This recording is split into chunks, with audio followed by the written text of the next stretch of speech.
Yemen की Houthi लड़ाके एक बार फिर से एक्शन में आ गए हैं। लगातार तीसरे दिन हूथीज ने लाल सागर में इजराइल या उसके सरपरस्तों से ताल्लुक रखने वाले जहाज को निशाना बनाया है।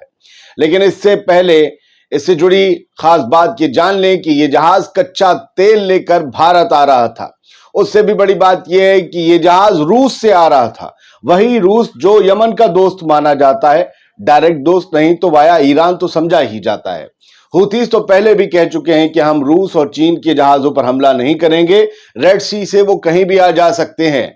लेकिन फिर भी कांड हो गया ना, एक तरफ रूस का जहाज, रूस से आ रहा जहाज, दूसरा भारत की तरफ जा रहा। फिलहाल इस जहाज एंड्रोमेडा स्टार पर हूथीज ने 3 एंटी शिप बैलिस्टिक मिसाइल से हमला बोला है। इसको नुकसान हुआ है। इसके अलावा इस वीडियो में हम आपको दिखाएंगे कि अंसरुल्लाह मूवमेंट यानी कि हूथीज ने अमेरिका का एक ड्रोन भी मार गिराया है, जिसकी कंफर्मेशन अब खुद अमेरिका ने की है। इसके अलावा एक और तस्वीर जो आपका ईमान ताजा कर जाएगी, आपको ठंडी ठंडी हवा आएगी उस तस्वीर को देखकर। फिलहाल सबसे पहले हूथीज के ताजा हमले की खबर की पूरी तफसील हम आपको बताने जा रहे हैं, लिहाजा ध्यान से सुनिएगा इस नए और तीसरे हमले के बारे में। आजाद बोल इंडिया को सब्सक्राइब कर लीजिए, अगर नहीं किया है तो आदिल खान आजाद का आदाब भी कबूल कीजिए। और हमें सपोर्ट करने के लिए आप इस QR कोड को स्कैन कर सकते हैं ताकि हम अपनी टीम के साथ आपके लिए और बेहतर वीडियो बना सकें। चलिए शुरू करते हैं आज की खबर से। यमनी आर्म्ड फोर्स के official spokesperson brigadier Yahya Saree, इनकी शक्ल आप सब जानते होंगे, इन्होंने एक वीडियो बयान जारी किया है, ताजा हमले की जानकारी दी है। खबर यह है कि यमन के अंसरुल्लाह मूवमेंट, जिसे आप कॉमनली हूथीज या हाउथीज के नाम से जानते हैं, उन्होंने रेड सी में एक तेल टैंकर, एक ऑयल टैंकर को निशाना बनाया है। इस टैंकर का नाम, बड़े जहाज का नाम एंड्रोमेडा स्टार है। इस जहाज पर मिसाइल से हमला किया गया है, 3 मिसाइल से। अंसरुल्लाह मूवमेंट की तरफ से जारी बयान में ब्रिगेडियर याहिया सारी ने कहा कि यमन के लोग इजराइल से लड़ रहे फलस्तीनियों के सपोर्ट में लाल सागर से लेकर इंडियन ओशन तक अपने हमले जारी रखेंगे। एंड्रोमेडा का नाम आप यमन के हाउथीज मूवमेंट की तरफ से जारी इन फोटोज में देख ही रहे होंगे, वो हाईलाइट करते हैं। हूथी इजराइल, अमेरिका और ब्रिटेन से जुड़े कॉमर्शियल वेसल्स को निशाना बना रहे हैं। याहिया सारी ने कहा कि पनामा का झंडा लगा जहाज ब्रिटिश मालिकाना हक वाला जहाज था। हमने इस पर इसीलिए मिसाइल अदा की क्योंकि अमेरिका के साथ मिलकर ब्रिटेन भी यमन पर हमले करता है। British maritime security firm Embry ने बताया कि हमले में जहाज को नुकसान हुआ है।